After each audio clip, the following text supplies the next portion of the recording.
Halo Sobat NKM, bertemu lagi bersama Kang Juna. Kali ini Kang Juna menghadirkan kesaksian kisah nyata dari Sobat NKM live streaming dengan akun @jaringaulia. Kisah ini disampaikan pada live NKM dengan kisah tulah akibat jing pelaris. Inilah kisahnya.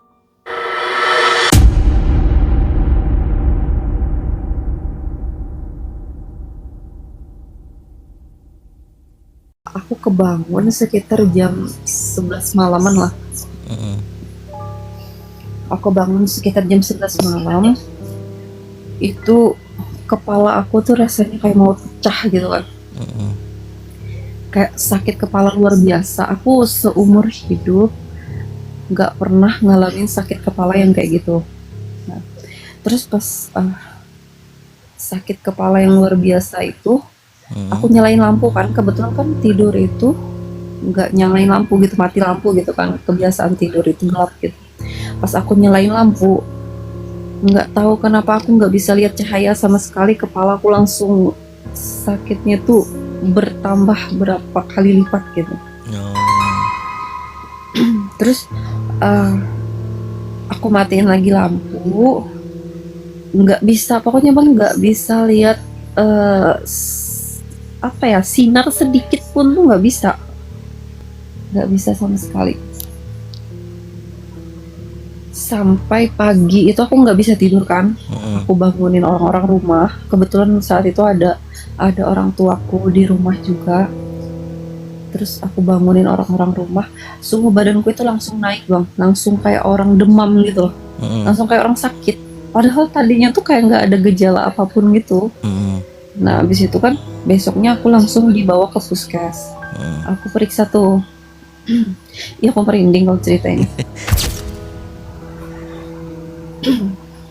Terus aku ke puskes dengan posisi aku masih nggak bisa lihat cahaya apapun. Coba abang bayangin, siang bolong gitu. Aku ke puskes kan, itu kan otomatis kayak terang kan. Tapi aku nggak bisa lihat cahaya. Sakit kepalaku jadi luar biasa. Aku jadinya tutup mata sepanjang jalan bang. Sampai depan puskes kan otomatis kayak aku harus melek dong. Harus melek gitu. Sampai depan puskes itu melek langsung pingsan, nggak bisa ketahan sama sekali. Terus dibawa ke IGD, salah sama dokter apa segala macam. Itu kayak dikasih air gula ya saat itu. Ya orang-orang lah, dan aku juga nganggapnya karena aku lagi hamil, mungkin kayak ya itu kondisi karena lagi hamil aja gitu, bawaan hamil aja gitu kan. Udah tuh iniin sama dokter, ternyata ya disuruh istirahat doang, diinfus, kasih obat, nggak ada perubahan karena di puskes kan kayak terbatas lah fasilitas kesehatannya. Disuruh ke rumah sakit tuh bang, habis itu pas ke rumah sakit ya, aku ke rumah sakit itu, ini singkat aja nih ceritanya ya. Pas aku ke rumah sakit itu, sebelum ke rumah sakit itu, aku dibawa dulu ke tukang urut, bayi gitu, ke tukang urut perut gitu, tukang urut perut gitu kan. Nah, dibawa ke situ, dipijit-pijit lah intinya. Tapi nggak ada perubahan gitu, kata tukang urutnya juga kayak ini normal kok katanya gitu, kayak janinnya apa segala macam itu ya normal aja gitu. Ya udah tuh langsung ke rumah sakit kan. Pas ke rumah sakit tiba-tiba disuruh cek darah, cek lab, terus tes urin, kayak dicek semua lah secara medis itu semua gitu.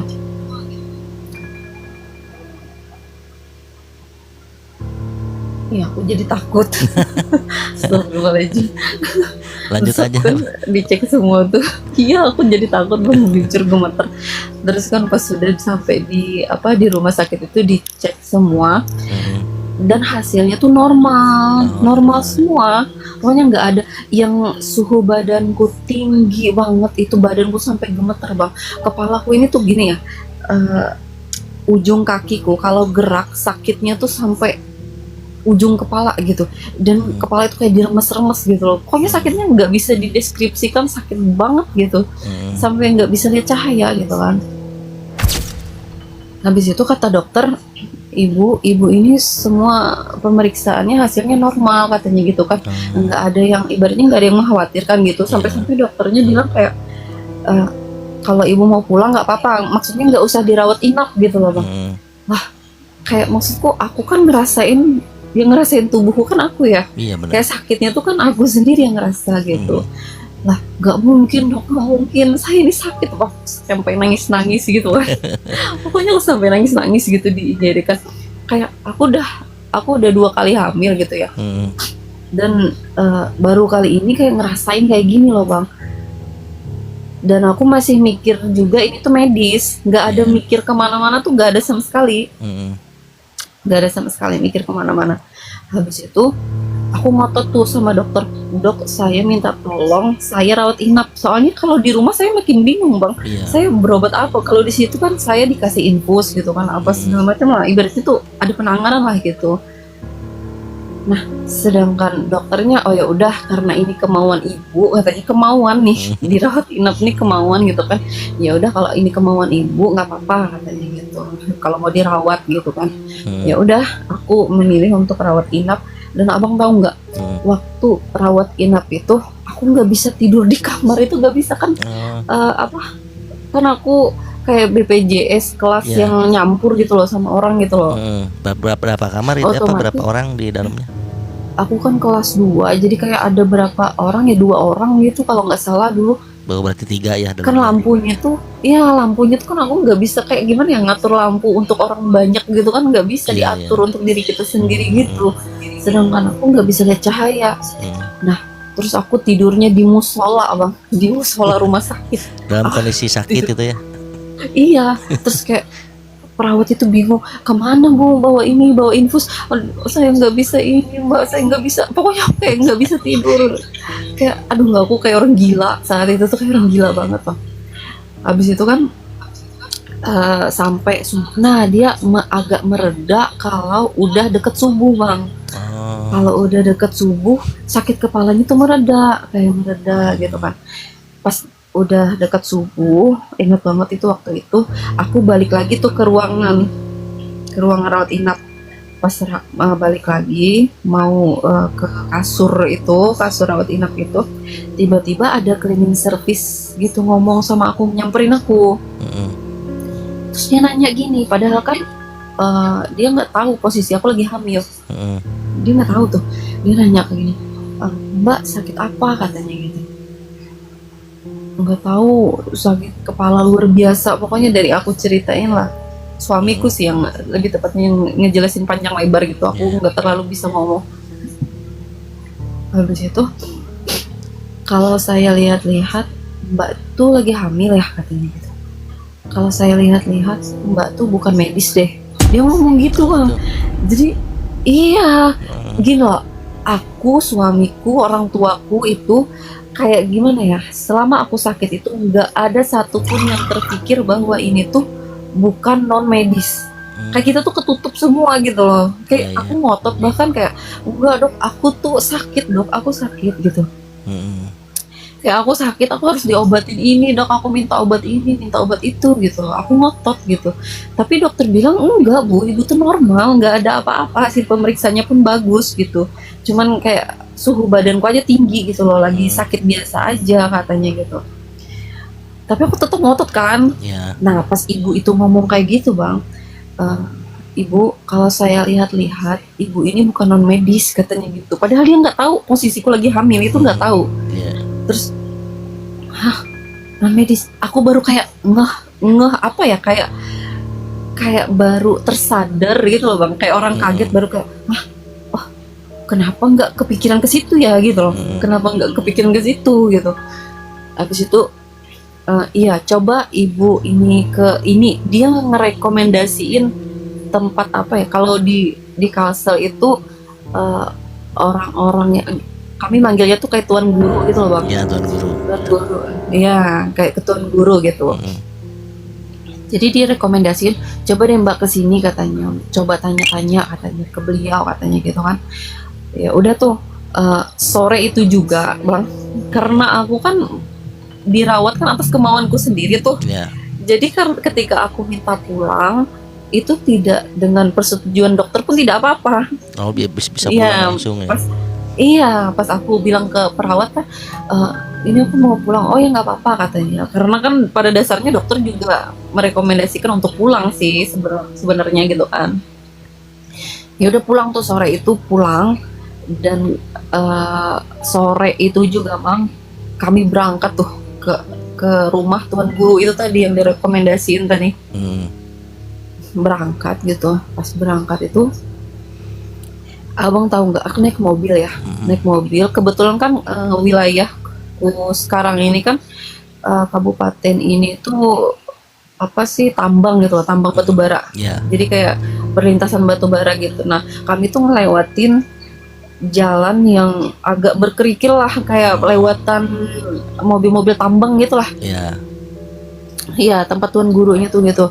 Dan setiap kali putaran roda itu menyentuh kerikil-kerikil itu rasanya kepalaku kayak luar biasa, kayak di remes-remesnya luar biasa.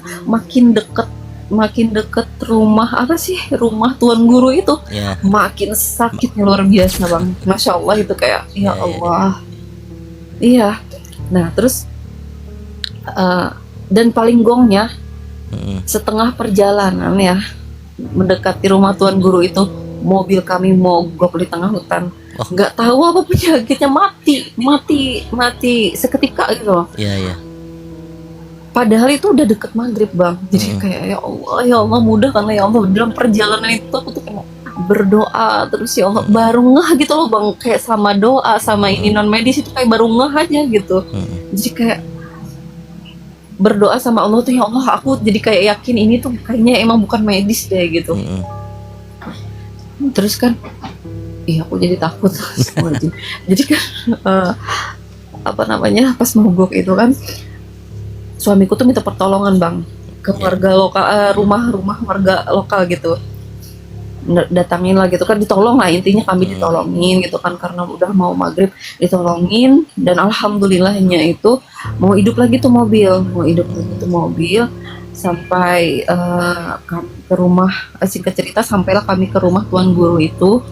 Baru sampai aku di depan rumah tuan guru itu bilang gini, kamu ya katanya gitu yang sakit katanya. Kan nggak tahu nih siapa yang sakit gitu kan. Geleng kepala dia Bang, geleng kepala. Habis itu sini aku tuh meluk bantal karena kayak buat nahan diri itu, gimana ya, kayak nahan tubuh gitu loh. Badanku kayak rasanya udah hancur banget gitu. Terus aku meluk bantal gitu kan, sini katanya. Terus kepalaku dipegang sampai ke pinggang ini Bang, dipegang. Nggak tahu apa gimana prosesnya lah, aku nggak tahu lagi tuh. Intinya yang aku rasain tuh kayak ada cairan, kayaknya minyak ya, minyak gitu diiniin ke kepalaku sampai ke pinggang. Itu Abang tahu nggak, kita sakitku yang berhari-hari tadi itu kayak ngebuang kelilipan. Jadi kayak langsung hilang aja gitu. Sakit kepala itu langsung hilang sama sekali. Astagfirullahaladzim, aku kayak apa ya Bang ya, gak pernah ngalamin itu gitu loh seumur hidup gitu loh.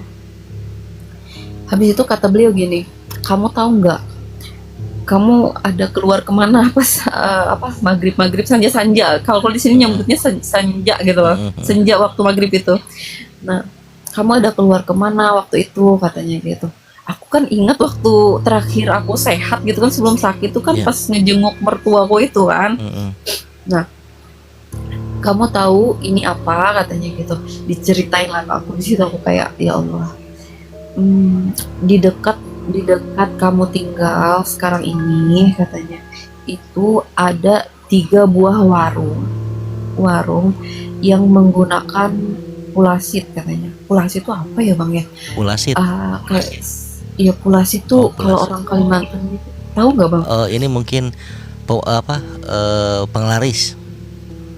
Nah, sejenis itu. Ya, penglaris biasanya jin Tapi penglaris itu. iya, dia tuh kayak ada apa sih, ada something gitu kan yang harus dikasih makan buat Ya. ngelarisin dagangannya gitu. Ya, Aku juga betul. kayak kurang ngeh gitu loh sama sama apa makhluk-makhluk kayak gitu kan. Dulu tuh bukan skeptis sih, cuma kalau kita nggak ngalamin tuh kayak percayanya tuh nggak 100% gitu loh. Heeh. Nah, pas beliau bilang kayak gitu, di dekat kamu harus hati-hati mulai dari sekarang. Di dekat kamu itu ada 3 buah warung yang menggunakan pulasid, katanya gitu. Dia dikasih aku minyak 1 botol yang buat iniin kepala aku tadi. Dan pulasid ini bersarang di kepala kamu. Oh. Bersarang di kepala kamu. Makanya ini katanya biar kamu berobat kayak gimana pun, kalau nggak dibuang ini nggak akan apa ya, nggak akan sembuh gitu Ya, loh akan sakit hilang ya. kepalamu yang luar biasa ini, katanya gitu loh. Nah, ya Allah, aku kayak masa sih kayak ada hal gitu. Nah, terus pas diobatin sama beliau kan, aku semenjak itu jadi kayak wanti-wanti gitu loh Bang, wanti-wanti apa ya, jadinya tuh bukan suudzon sih, lebih ke protek itu lebih ini lagi gitu, untuk belanja ke warung yang mana. Aku kan nggak tahu ya warung yang mana. Beliau nggak mau kasih tahu, warung yang mana itu nggak mau kasih tahu. Cuman ada 3 warung katanya. Kamu pasti pilih, katanya, pasti ada sih kamu ngerasa itu, katanya gitu. Terus, aku sih emang ada ngerasa Bang, cuman kayak karena aku nggak terlalu yang percaya banget tadi kan, jadi ya udah gitu. Nah, makanya katanya jangan keluar lagi kalau waktu maghrib ya, katanya gitu. Mau percaya nggak percaya tapi ngalamin gitu loh. Ya Allah, itu sih pengalaman yang paling bikin aku kayaknya udah bertaruh nyawa aja rasanya. Iya. Itu kejadian berapa lama? Apa tuh sakitnya? Enggak, maksudnya kejadian itu kapan itu? Tahun 2017. Oh, 2017, mungkin hampir 10 tahun yang lalu ya. Hampir 10 tahun ya. 10 tahun yang lalu waktu hamil anak kedua itu. Terima kasih sudah menyaksikan kisah nyata dari narasumber dengan tema Tulah, Jin Penglaris. Saksikan kisah berikutnya dengan kisah yang lebih mencekam.